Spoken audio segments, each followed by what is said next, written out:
salaamaaleykum gars yi sama gars yi na ngeen def maa ngi leen nuyu di leen ziar leen fàttali yéen a ngi seen canal Galsen tout ci seen programme comment gagner de l'argent sur YouTube nan ngeen def bay gagner xaalis ci YouTube ki leen ko defal di Pape Mor comme ni ngeen ko xamee rek. tey nag avant loolu sax may ñëw di leen baalu àq ci koor gi di leen ñaanal kooru jàmm yàlla na leen yàlla nangul seen koor nangul ñu ko yàlla jéggal ñu suñuy bàkkaar yépp jéggal leen ko. defal ñu tawfeex sutura ak teranga àdduna ak àllaaxira ci barke Seydina Muhammad Rasulullahi sallallahu alayhi wa sallam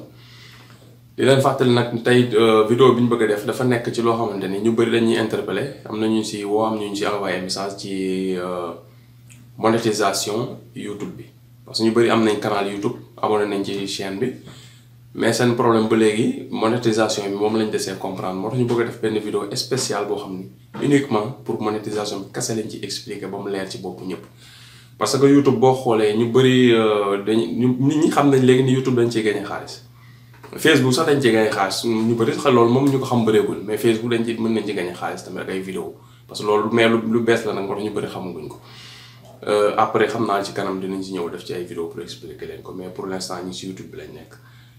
ñu bëri YouTube bi lañ naan la dañ ciy gagné xaalis xam nañ dañ ciy gagné xaalis mais nan lañ ciy gagné xaalis loolu la ñu bëri xamul parce que ñi ko xam di ko def en général dañ ciy xaw a siis tuuti ba duñ ko expliquer nit ñi pour mu leer seen bopp. ñun nag canal bi buñ ko defee pour loolu la pour li nga xamante ni ci internet xam nañ ko si muy ay moyens yoo xam nit ñi mën nañ ay techniques yoo xam nit ñi mën nañ ci gagné xaalis ñu koy partager ak nit ñi comme ni ma leen ko doon waxee ci début bi rek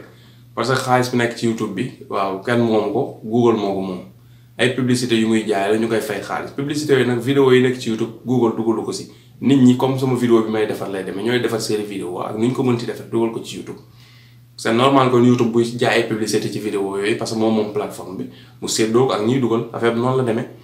parce que chaque année ñiy def publicité comme ni ma ko waxoon dañuy multiplier wu bu njëkk ba da ngay seetaan benn vidéo ba mu jeex publicité di ñëw léegi loolu c'est impossible parce que publicité dañoo taxarnaase kon loolu lu muy tekki kon ñiy def vidéo yi tamit. éditeurs yi dañoo war a gën a réclamer seen xaalis ci YouTube parce que loolu moo normal mais malheureusement ñu bëri ñi nga xamante ni surtout Sénégal gi ñu bëri ñi nga xam dañuy nekk ci YouTube di ci gagné xaalis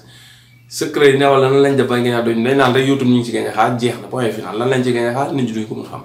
moo tax ñu ne dañoo décidé wan leen lan lañ ciy gagné xaalis na ngeen def seen vidéo di dugal nan ngeen di activer seen monétisation donte YouTube léegi dafa changé règle yi parce que bu njëkk ba da ngay dugal sa vidéo activer sa monétisation commencer am sa xaalis ak compte AdSense bi nga xamante ni genre banque la boo xam ni Google moo ko moom lim lay fay fa la koy dugal nga soog koo jël nag transférer ko ci sa banque yow bi nga xam ne mooy banque conventionnelle yi nekk si dëkk bi pour mën retirer xaalis bi. mais léegi daf ko ak ñi si nekk ni ñu bëree mu bëgg a réglementer affaire bi pour mu bañ a pëcc xoo ndax dafa bëri ñuy pirate ci YouTube bi YouTube sans Google mooy YouTube benn la rek changer affaire bi. def ko léegi pour nga mën a commencer di fayeeku xaalis ci publicité info nga ak sa canal am 1000 personnes yu ci abonné pour mu wane ni canal bi am na crédibilité am na nit ñu koy suivre il faut tamit nga mën a am 4000 heures de visionnage parce que soo amee 1000 abonnés yoo xam ni dañoo abonné ci canal bi parce que canal bi li muy wax daf leen amal importance naturellement balaa 12 mois di nga am 4000 heures de visionnage mais bu fekkee nag da nga dem jënd ay abonnés parce que abonnés yi dañ koy jaay comme ni ma leen ko xewoon mën nga dem si internet bi nga jënd ay abonnés 1000 abonnés suba nga sa canal am 1000 abonnés. loolu du dara lu yomb la mën nga tamit saa nga jënd ko nga dem ci ay partage d'abonnement site yoo xam ni dañ lay proposer par exemple 20 canal nga abonné ci 20 canal yi bu abonné ci 20 canal yow sa canal dina am 10 personnes yu ci abonné noonu la bu ko defee am na ñoo xam tam loolu la ñuy def bu ko defee da ngay gis site boo xamante koo xamante ni canal boo xam ne mi ngi am par exemple ay 20 vidéo 10 5 vidéo yi du am sax bu nekk ay 100 vues 50 vues mu am 2000 abonnés wala 3000 abonnés xam nga loolu logiqueul waaw te nit ñi tamit bu ñu bàyyi xel ñu bàyyi xel benn affaire bu leen defee ne tam yéen a gën a muus ñu defar YouTube gënoo leen muus ñu defar Google gënoo leen muus parce que boo xoolee Google nu mu tëddee ak nu muy fonctionner nga xool YouTube nu mu tëddee ak nu muy fonctionner su fekkee def nga jàng nga tuuti ci affaire informatique yooyu xaw nga ci gëstu tuuti rek sax ndox soo sax nga nekk expert mais nga gëstu tuuti. ba xam affaire yi nu ñu koy tëggee algorithme yi gars yi nan lañ koy lan mooy algorithme ak nu ñu koy defaree nga xam ne mënoo leen jaar fenn ba nax leen waaw parce que ñooñu ñi gën a maam domaine internet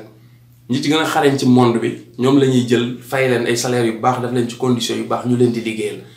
même ñi nga xam même des fois dañuy dem di recruter ay hackers ñi nga xamante ne ay pirates lañ ci internet bi di pirate pour seen propre compte léegi dañuy def ay dañuy recruter ay pirate yoo xam ne ñoo gën a xarañ ci wàllum pirate bàyyi loo leen pirate ñëw di leen liggéeyloo fay leen loo xam ne mu ëpp li ñu doon gagné ci li ñu doon pirate nga xam ni kon ñooñu affaire dañ ko jël au sérieux moo tax jarul ngay jéem a def ay affaire pour defal sa canal naturellement def say vidéo yi ngay def l'essentiel la intéressé ba intéressé nit ñi dinañ abonné ci canal bi dinañ seetaan vidéo yi di nga am 1000 abonnés di nga am lu ëpp 1000 abonnés di dem question de temps la doo bi canal bi tey am 1000 abonnés tey nit ñi des fois tam dañuy yàkkamti parce que booy togg sax cin bi boo tegee si taal bi ba nga koy yàq am na benn diire bu muy am mais doo jël cin bi ni ko teg ko ci gaz bi rek xool 30 secondes après nga yàqal nit ñi mënul nekk voilà loo fekk da nga koy togg da ngay def sa canal def say vidéo nga am ay benn vue ay 2 di dem ba yaa nga am ay 10 vues dem ba yàgg ngay am ay 50 ba ay 100 ba yàgg nga commencé am ay 1000 vues mu dem ba yàgg vidéo yi nga doon njëkk a dugg xam da mën na fi am weer daanaka 100 vues kese lay am parce que dafa bees nit ñi YouTube bi jëloo boo ko jox ko nit ñi dëgg-dëgg ni mu war a parce que da nga bees am na ñu la fiy jiitu nekk fi mais fur et à mesure avec le temps dafay jël sa vidéo di la defal promotion di ko wan ñi nekk ci connecté wu comme ça bu ko def sa vue day yokk di nga dem ba nga xamante ne boo dugalee benn vidéo tey rek da nga am lu ëpp 1000 2000 3000 vues ci jour bi te yaa ngi doon am problème am 1000 vues ci weer mais loolu avec le temps patience la laaj ak liggéey kese jeex na li si des liggéeyal vidéo yu am qualité contenu vidéo yi wax ci loo xam ne intéressé na nit ñi parce que nit ñi boo leen xool leen intéressé dañ koy seetaan voilà même comédien am dañuy comédie nit ñi ko seetaan comédie bi ñuy comédie daf leen intéressé parce que kii seetaan Kouthia Show Kouthia da ko intéressé wala mu koy seetaan yow fexeel ba li ngay wax mu intéressé nit ñi rek li nga am sa 1000 abonnés di nga am sa 4000 heures de visionnage incha allah jarul yàkkamti bul pirate bul def jéem a def ay système parce que système boo def ma wax loolu leer nag système njuuj njaaj boo mun ci def tôt ou tard ñoom dañ koy détecté te bu ñu ko détecté dañuy supprimer sa compte amul sax demoon ba ñëw moo tax kon léegi du ñu def loolu nag conseil bu ma leen doon jox la pour ngeen xam ko waaw boo yemee def njuuj njaaj tôt ou tard dinañ supprimer sa compte loolu moom mu leer sa bopp voilà léegi nag li ma la bëggoon li si des mooy ma dem ci ordinateur bi léegi filmer écran bi pour ngeen mën a comprendre affaire nu muy demee kon ñu dem ci ordinateur bi expliquer leen ok. gars yi na ngeen def kon ñu ñëw ci vidéo tay bi comme ni ñu leen ko waxee rek ci ni nga xamante ne mooy won leen monétisation bi ni ngeen koy activer comme ça mu leer seen bopp léegi boo ne ñëwee Google léegi nga dem YouTube.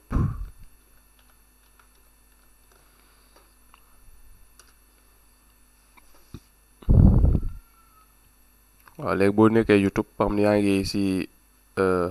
interface bi léegi da ngay dem ci canal compte bi mi ngi nii comme niñ leen ko waxee rek logo bi mi apparaître en haut à droite boo cliquer fii léegi gis nga wàcc ba ci paramètre voilà su fekkee tam am na génne na la parce que version yu bëri lay génne su fekkee génne na la version boo xam ne gisoo fuñ benn paramètre logo bii ngay xool. logo bii ngay xool fi mu nekk parce que logo bi ak logo bi dañoo xaw a duroo mais bokkuñu parce que bii genre bouton play la am ci digg bi bii genre bouton rond la am ci digg bii ngay xool fu mu nekk logo bi nga cliquer ko voilà boo cliquer paramètre léegi mu indi la fii ci compte bi bu leen dee ci compte bi léegi li ngay def mooy nga ñëw fii wàcc ba fii votre compte fi ñu bind afficher les fonctionnalités supplémentaires nga cliquer ko waaw boo ko cliquer yaa ngi état et fonctionnalité gis nga chaîne baa ngi nii perte pas mooy exemple bi ñu jëloon ci vidéo yu njëkk yi yéen a ngi koy fàttaliku nga wàcc yaa ngi gis ni état du compte en matière de droit d'auteur maanaam comme seen monétisation buñ koy activer nag yi da ci am solo respect bi ngeen respect toujours lii logo bu souriante bi fii muy nekk nii waaw smile bi fi muy nekk nii ci position bi mu maintenir nekk fi bi maintenir nekk fi parce que plus ñu ngi jóge fii di jëm nii baaxul ci seen compte parce que bii bu sësee wala bii dem ba sës fii seen compte dañ koy bloqué wala ñu bloqué monétisation bi wala ñu supprimer compte bi ci boppam parce que day tekki ni compte bi yéen a ngi jalgati yéen a ngi dugal peut-être ay vidéo jàmbur borom di ko réclamer di leen boole YouTube ne yéen a ngi dugal ay compte di indi ay preuve wane ni moo ko moom yu mel noonu wala ngeen dugal loo xam ne day inciter violence affaire haine ak yooyu nit ñi di wax ni seen vidéo yu baaxul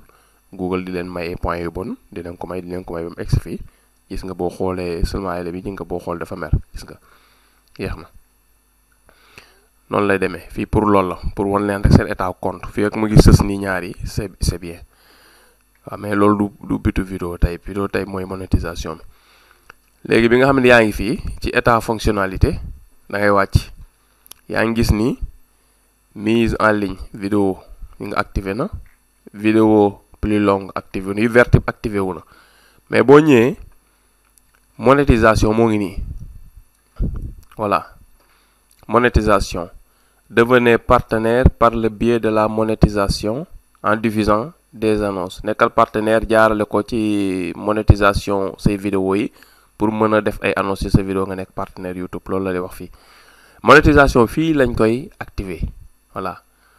yaakaar naa fi ñu jóge ba fii jàpp ngeen ko mais comme vidéo la de toute façon boo comprendre nga arrière vidéo bi waaw parce que bul hésiter boo comprendre benn affaire rek arrière vidéo bi nga xoolaat lan lañ la foofu ak nan lañ ko defee ak fan lañ cliquer léegi monétisation moom fii lañ koy activer voilà parce que éligibilité bi fii lay nekk léegi yaa ngi gis ñu ngi bind fii activer nga cliquer ko activer voilà gis nga boo cliquer activer mu ndil la ci page monétisation voilà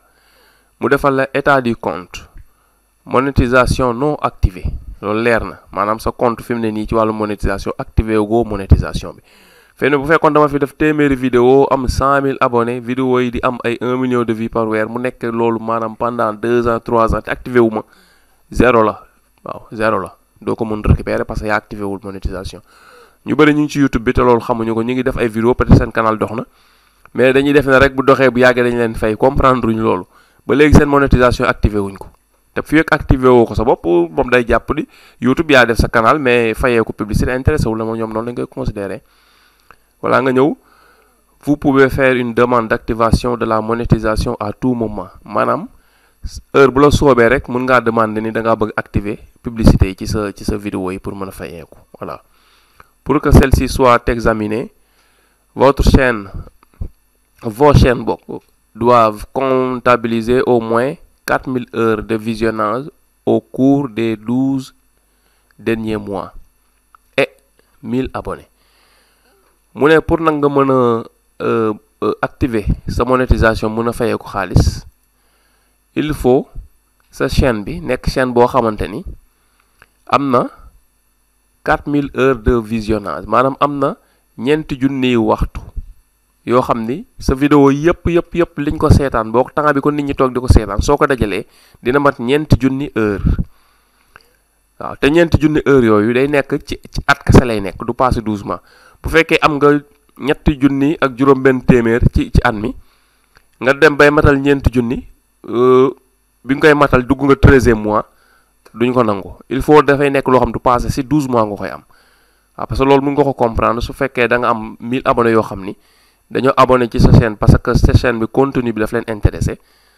si 12 mois yi di nga am moom su fekkee yaa ngi def vidéo constamment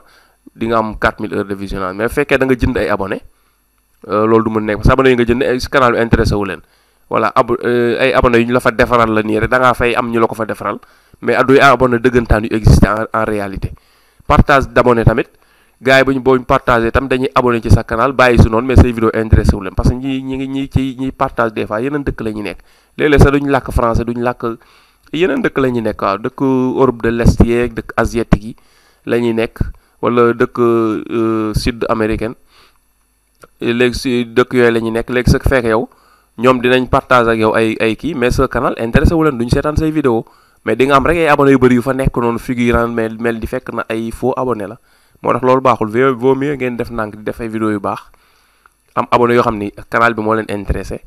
bu ñu matee 1000 ci at mi moom foo matee 1000 doo def 1 an te amoo 4000 heures de vision parce que affaire bi da leen intéressé dañ koy seetaan voilà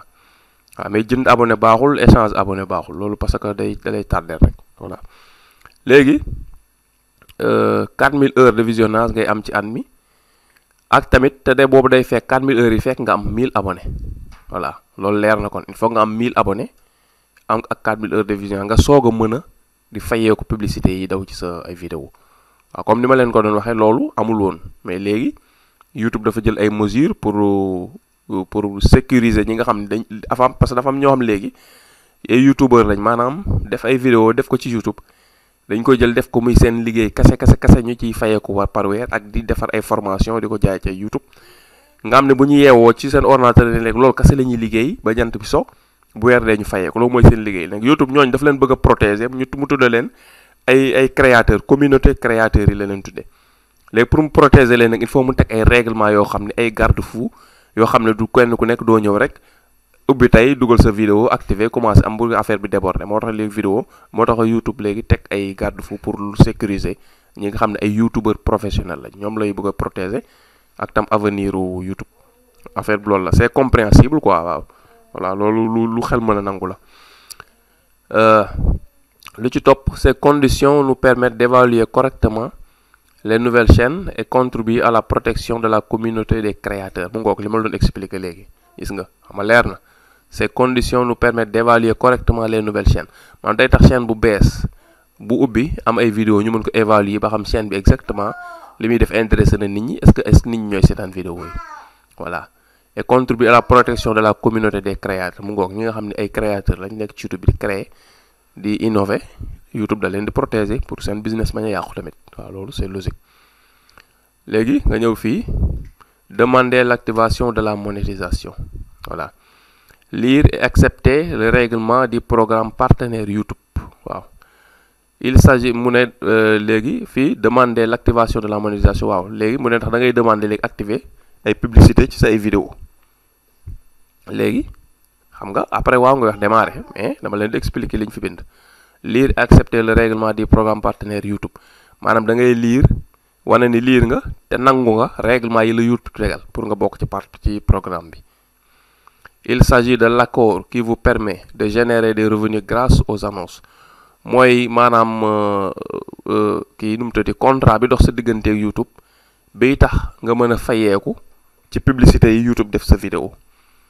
léegi nga ñëw fii nga def démarrer gis nga boo xoolee bouton yu bëri la 1 2 3 4 mais boo xoolee fii moom kese moo rouge yii dañoo gris ma yii mënoo goo ci def dara parce que duñ nangu sauté bii ñëw ci yi moo tax. pour nga mën a ñëw ci il faut activer bii topp ci activer wu nga def ko beneen topp si noonu la ñu nga yii mënoo cliquable boo cliquer du dem parce que dañ nga ni ko boo gisee mu gris rek loolu la bii lañ def mu bii nga fii fu mënoo ko sauter nga daal def démarrer nga cliquer nga boo cliquer condition yaa ngi nii léegi nga lire conditions yi maam comme règlement yi la tegal li nga war a respecter li nga war a def li nga warta def yooyu yëpp voilà la la war a ak li ngay fayeeku fii xam naa gars yi loo moo leen gën a intéresse sax voilà muy revenu lié aux abonnements YouTube bu versa ji nga 55% voilà loolu leer na 55% kon moom bu fayee ko ñaar fukk sax yaa koy ëppale yow du xaaj ci digg dina ko xaaj ba tegal la tuuti voilà disposition yi moo nekk nii voilà n'est-ce pas conjointement avec les conditions de situation du règlement du programme partenaire pouvant chacun faire l'objet de modifications de temps à autre étant intégrées ou présentes par référence. Les conditions du programme partenaire YouTube suivantes s'appliquent à votre participation au programme partenaire YouTube. Les conditions, veuillez lire attentivement les conditions. Si vous ne comprenez pas ou n'acceptez pas toute ou partie de ces conditions, vous ne devrez pas télécharger du contenu à des fins monétisation sur YouTube. Faire la monétisation. Revenir à la monétisation, YouTube paiera comme suit. YouTube ñu lay fay la bind fii revenu lié à la publicité YouTube versa 50% de revenus net reconnus par YouTube à partir de publicité affichée ou diffusée par YouTube moom 55% ci xaalis bi nga xam ne fay nañ ko ci publicité yi nga xam ne def na ko ci sa vidéo moom la lay fay mais li nga xam nag publicité yi jaar say vidéo xam ne encaissé ko du la ko mën a fay lim encaissé itam jaar ci say vidéo weer bi dee 55% yi moom dina la ko versé waaw loolu la wax fii voilà léegi nga ñëw ci suuf nga ñëw fii demander l'activation de la monétisation nga ñëw ci suuf nga def j'ai lu et j'accepte les conditions d'utilisation ci-dessus maanaam lii mu bind fii lire naa ko te nangu naa ko nga cliquer fii nga waxaat fii j'accepte de ne pas cliquer sur les annonces Google que je diffuse via les produits et services Google dans le but d'augmenter mes revenus de manière frauduleuse d'accord naa ni du ma mës a cliquer ci publicité yi nekk ci vidéo yi nga xamante ni man maa ko dugal ci sama chaîne ngir tappale wala yokk li nga xam ne moom laay gagné ci YouTube waaw fii tamit deekul da ngay cliquer rek ne d'accord naa dem de boo ko defee tam dañuy supprimer sa compte voilà parce que dañ koy détecter parce que sa compte ci sa appareil yi ngay connecté wu muy téléphone muy ordinateur yooyu yëpp Google da ngay xam da koy reconnaître waaw compte foo connecté rek xam nañ ko waaw xam nañ ko mën nañ ko localiser moo tax yii yëpp boo si def loo ci def dañ koy xam moo tax du question j'accepte rek daal di dem après ngay jalgati non non boo jalgatee ñu tëj sa compte waaw ma lay conseillé loolu ñu nekk moom nga respecté ko def ko du sérieux voilà. Troisième point bi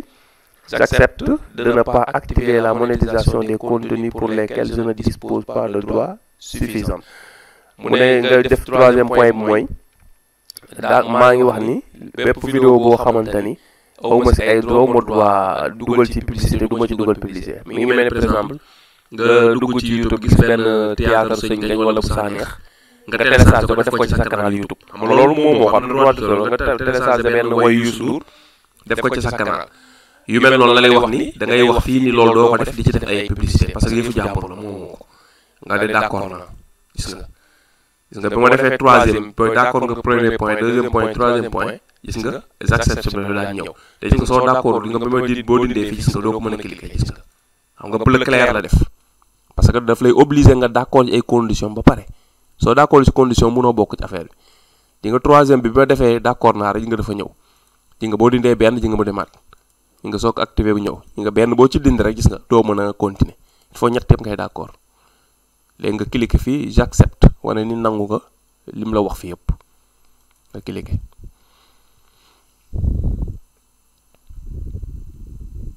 soo cliquer nga xaar tuuti mu enregistrer paramétrage wala gis nga xam loolu fii léegi condition d'utilisation des programmes partenaires YouTube accepté man nangu nga condition yi la YouTube wax léegi deuxième point bi si nga comme ni ma leen ko waxoon rouge na yi si des ba léegi ñu ngi gris excès guñ ci rouge na muy lan s'inscrire à AdSense créer un compte AdSense ou associer un compte existant à votre chaîne cette opération est obligatoire pour percevoir vos revenus maanaam mun la ubbil créer compte AdSense bu bees wala bu dee amoon nga compte AdSense nga relier ko maanaam nga taqale ko ak sa canal YouTube bi ndax loolu mooy tax nga mën a fayeeku li ngay gagné ci publicité ci YouTube voilà bu fekkee xam naa ñu si bëri ci yéen peut-être compte AdSense amuñu ko waaye ñëpp koo xam ne am na compte AdSense c'est très simple boo defee fii dina la guider ba nga mais dinañ leen compte de toute façon voilà léegi fii loolu la fii mooy compte AdSense genre banque la boo xam ne YouTube moo ko noonu banque internet la fa ngay il faut nga am ko nag loolu c'est obligatoire voilà léegi nga daan ñëw fii démarrer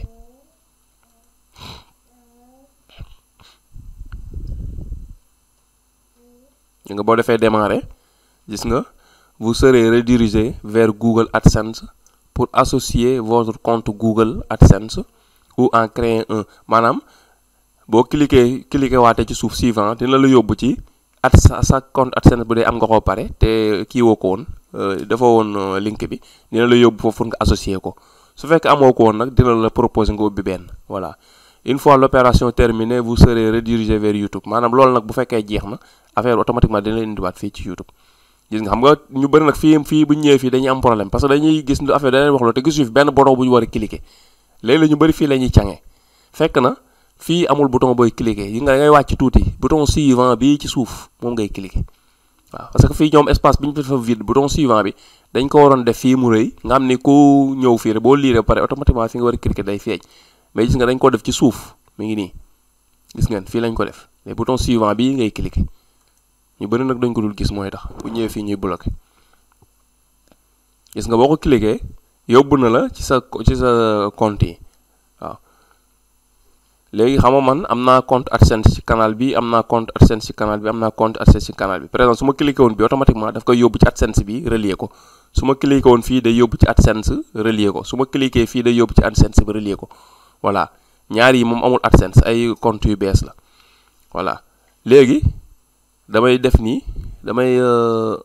ñëw ci suuf ma def utiliser un autre compte pour yi nga xam ne amuñu guñu compte moon leen ni ñu ubbee compte AdSense bi wan leen ni boo xasee am compte Google bi rek parce que yëpp benn la léegi nga cliquer fii ci suuf utiliser un autre compte su fekkee nag yow sa benn da nga cliquer compte bi nga connecté wu par exemple bii laa connecté wu man perte de poids bii moom laa connecté wu waaw léegi su ma neexee ma cliquer parce que bu dee yow da nga am benn compte Gmail kese nga connecté wu ci boo ñëwee benn kese moo fiy génn muy par exemple comme bii ma connecté wu moom kese mooy feeñ bu la neex nga cliquer ko mu ubbi si compte su dee amul compte voilà bu la neex tam nga ñëw fii cliquer ubbi compte directement yaa xam daal bu la si neex voilà mais comme connecté nga sa Google cliquer nga si YouTube da nga demandé ubbi AdSense bu lay rediriger benn bi nga xam ne moom nga connecté woon day feeñ automatiquement voilà léegi nga cliquer ko pour connecté aussi mu ubbi compte mu dem ci AdSense voilà gis nga perte de poids gis nga defal na ma perte de poids utiliser un autre compte gis nga votre site web nangam exploiter tout le potentiel AdSense oui je souhaite recevoir une aide personnalisée nga def waaw oui je ne souhaite pas recevoir d'aide personnalisée fi nga bàyyi nga def aide personnalisée nga sélectionné nga def sélectionner votre pays ou territoire gis nga xam nga ko ubbi pour canal YouTube moo tax automatiquement nga da lay indil sa lien wu canal YouTube mu ngi nii parce que moo tax nga ubbi AdSense parce que AdSense dañ ko ubbi pour lu bari lu YouTube kese moo tax su fekkee nag bëggoo utiliser beneen compte nga bëggee ci beneen email bu bokkul ak email bi da ngay ñëw fi utiliser un autre compte ngay cliquer nga ubbi beneen compte ci email boobu nga soxla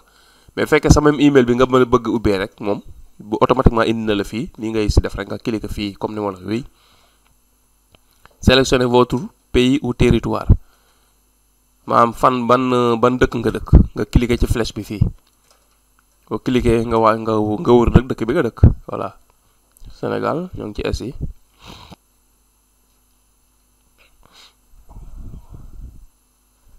gis nga ñëw Sénégal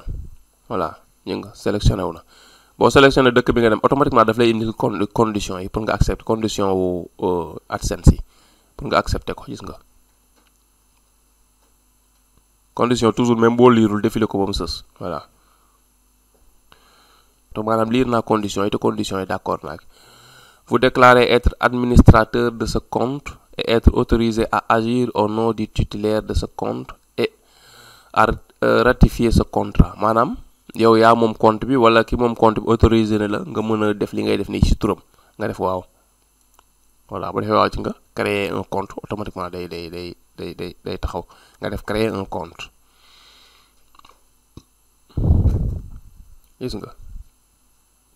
gis nga yaa ngi léegi ci AdSense am nga léegi compte AdSense maanaam compte banque Google voilà des annonces en toute simplicité maam lii dalay informer première pas wan la affaire nu muy demee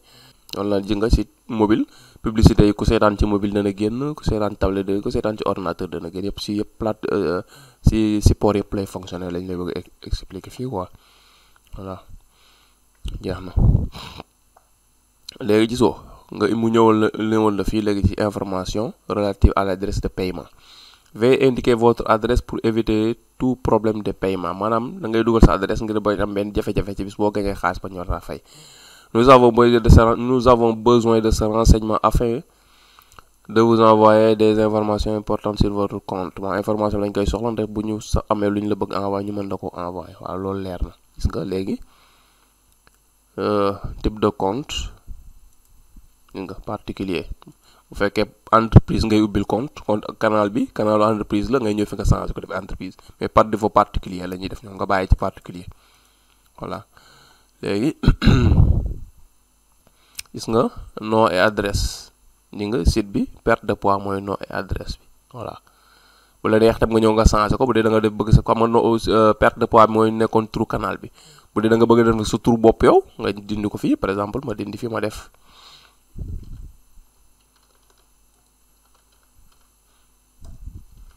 voilà def léegi Pape Mour Lo bu la neexee bu la neex tam nga bàyyi turu canal bi lu fi nekkoon voilà non bi fi nekkoon voilà yaa xam daal yow en tout cas lu la si neex daal nga def voilà léegi ligne bi nga def adresse bi léegi adresse bi maa ngi def léegi adresse Cité Fadia voilà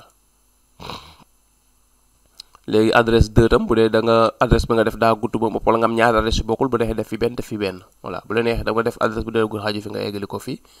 bu dee am nga 2 adresse yu bokkul bu la neexee tam nga def ñaar yaa xam daal loolu code postal tamit nga dugal mais au Sénégal moom code postal yi presque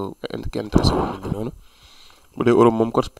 postal da leen jiiteel parce que affaire yi ci loolu lay dox ville bi ni nga détecté na ko automatiquement def Dakar moo ko defal boppam numéro téléphone bi kon dama ko dugaloon fële ci biir bi may valider compte ba moo tax automatiquement ji nga da koy indi ma daal def valider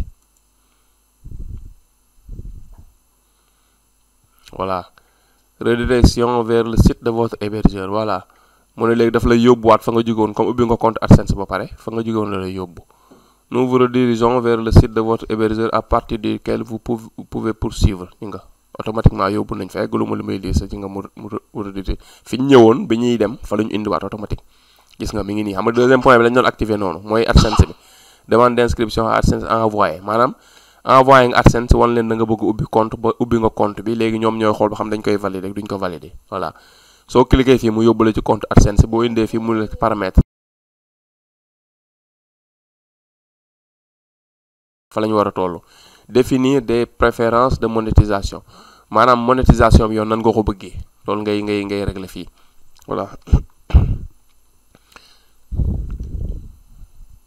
léegi indiquer les types d'annonces à diffuser pour pouvoir générer des revenus dès que votre chaîne sera approuvée maanaam yan façon publicité nga bëgg a def ci say ay vidéo pour gagner xaalis heure boo xamante ni autorisé nañ la nga commencé def ay vidéo maanaam boo amee 4000 heures de visionnage mi ngi nii 4000 heures de visionnage ak 1000 abonnés léegi nga daal di ñëw démarrer boo démarrer gis nga bii moom automatique la par défaut la moo tax su defal ñu la option bii façon publicité bi mooy booy seetaan vidéo bi ñëw à côté à droite ci vidéo yi rang noonu bi nekk ci kaw boobu par défaut la moom boobu moom mënul nekk pour ordinateur la par défaut bii mooy bi nekk ci biir vidéo mais ci suuf bu la neexee activer ko bu la neexee désactiver ko bu la neexee activer ko waaye ñoom dañ ko par défaut yëpp la ñuy activité loolu laa lay conseil itam ci biir vidéo lay nekk muy fiche sponsorisé bu la neexee mais li gën comme yow da nga bëgg a gañ xaalis ci vidéo yi moom yëpp ngay bàyyi mu activé wu moo gën nga daal def enregistré voilà enregistré gis nga léegi xam nga bii verte na kon moom réglé nga ko bii verte na réglé nga ko bii verte na réglé nga ko bii moo rouge moo waroon verte mais gis nga defaluñ la fi bouton boo ko mën a réglé comme yii yëpp dafa woon bouton démarrer nga réglé bouton démarrer nga réglé bii bouton démarrer am feeñagul xam lu tax parce que mi ngi nii 0 heure laa am visionnage 0 abonné te il faut ma am 4000 heures il faut ma am 1000 abonnés léegi nag da ngay continuer nag di defar concentré wu nag ci say activer nga activation monétisation jeex na fi mu ne nii booy soog ubbi canal bu doon na koo xam ne canal am na lépp 1000 abonnés bay di am vue yu bëri ba nga xam ne moom yii moom réglé ko bu yàgg bu activé automatiquement fii basam day ñëw démarrer mu cliquer ñu defal ko léegi mi ngi révision maanaam sa chaîne bi kat ñu ngi koy xool ba xam lépp tege na ci yoon bu tegee ci yoon rek ñu daal lay autoriser léegi jeex na loolu peut-être du mat sax semaine bu ñu ko xoolee lépp tege ci yoon droit d'auteur yëpp respecté nga ko automatiquement léegi ñu daal la koy defal ok bu ko defee mu daal di verte yëpp daal di verte nga commencé léegi gañ a xaalis ci publicité yi voilà mais fii il faut ñu xaar chaîne bi fii ba bañ fii dugal ay vidéo ak nit ñi di ko xool ba ba ñuy am 1000 abonnés nii lay mel demandé nga leen mais ñoo ngi xaar ñoom yow it liñ la sant nga mën ko coupler. jërëjëf gars yi yaakaar naa explication yi leer na bu fekkee tam am na lu ngeen ci comprendre rek ngeen envoyé ñu message ci suufu ci commentaire yi wala ngeen woote ci numéro téléphone bi nga xam ne def nañ ko ci canal bi rek lu ci mënta am en tout cas dinañ leen si indi lay leeral. bu fekkee tam abonné gu leen ngeen abonné ci bouton bu rouge bi nekk sous vidéo bi nga xamante ni si lañ bind s'abonner fa ngeen di cliquer pour abonné ci canal bi parce que abonnement itam dafa am solo mooy tax tam ngeen mën ñoo suivre vidéo yi ñuy dugal ngeen mën koy am sans problème sans difficulté mooy mën tam tax canal bi tam am crédibilité ñuy mën a continuer def ay vidéo yu am solo waaw parce que lépp loo xamante ne daal lu ñuy gagné xaalis la ci YouTube bi fas yéene nañ incha allah expliqué nañ ko moom leer parce que tam nekkul ni publicité activé def ay vidéo YouTube def ci ay publicité kese nga mën a gagné boobu mooy système bi gën a tuuti pour nga mën gagné xaalis parce que boobu revenu yi dafa limité parce que mi ngi dépendre ci nombre publicité yi daw ci say vidéo Google jël genn YouTube ak Google jël genn wàll gi jox la genn wàll gi parce que loolu ça dépend kon say vidéo bëri bi muy bëri nit ñi xool ñu ngi koy xool publicité yi am parce que loolu moom ko yow contrôlé ko da ngay dugal rek ñoom def leen publicité surtout ak yow mais am na yeneen option yu ñu mën a monétiser say vidéo YouTube yoo xam ne si nga mën a gagner plus yooyu itam après dinañ si ñëw expliquer leen ko ba mu leer incha allah wala leen na lañ koy defee muy affiliation ngay dem di jël ay produits ay sociétés yu jaay ay produits sociétés yu mag yi jaay ay produits yooyu nga koy proposer ci say ay vidéo su nit jaaree ci li ngay jënd nga am ci commission wala yow ngay defar say nga am sa propre produit yooyu jaay di ko si jaay te boobu mooy option bi gën a efficace mooy ngay utiliser YouTube pour jaay say produit nga xam ne en même temps da ngay amaale ay marge di nga amal looy gagné waale ci publicité mais say da ngay def sa propre business de vente bopp mais plateforme YouTube moom ngay utiliser pour def sa promotion ak sa publicité pour mën a gagné boobu mooy option bi nga xamante ni mboolem ñi nga xam ne ay youtubeur lañ nekk ci monde bi di si nekk di si dund option boobu mooy option bi nga xam ne moom moo ëpp ñuy gagné xaalis ëpp ci internet option boobu moo ëpp li ñuy gagné si YouTube. am na ñoo xam ne publicité bi li ñu ciy gagné tuuti la mais vente yi ñuy def seen vidéo yi ci la ñuy gagné xaalis dëgg-dëgg boo xam ne presque dañ ko def seen liggéey 100% loolu kese mooy seen liggéey. kon loolu après dañ leen woon tamit ndànk-ndànk daal incha allah yooyu yëpp dañ leen ko defal vidéo par vidéo expliqué leen ko ba mu leer bu ko defee yéen ngeen def tànn sa bu la neex xool na ngeen si ku nekk na tojee sa bopp ci nax incha allah. ñu ngi leen sant di leen gërëm di leen wax yéen a ngi woon ci seen canal Galsen Tube ci seen programme comment gagner de l'argent sur YouTube nan ngeen def bay gagner xaalis ci YouTube te leen ko noonu defaral di Pape Mor Lo kon ñu ngi leen sant di leen gërëm ba vidéo bii di ñëw nga xam ne ci type de vidéo yi yan façon type de vidéo nga mën a def ci YouTube ci lañ koy def incha allah.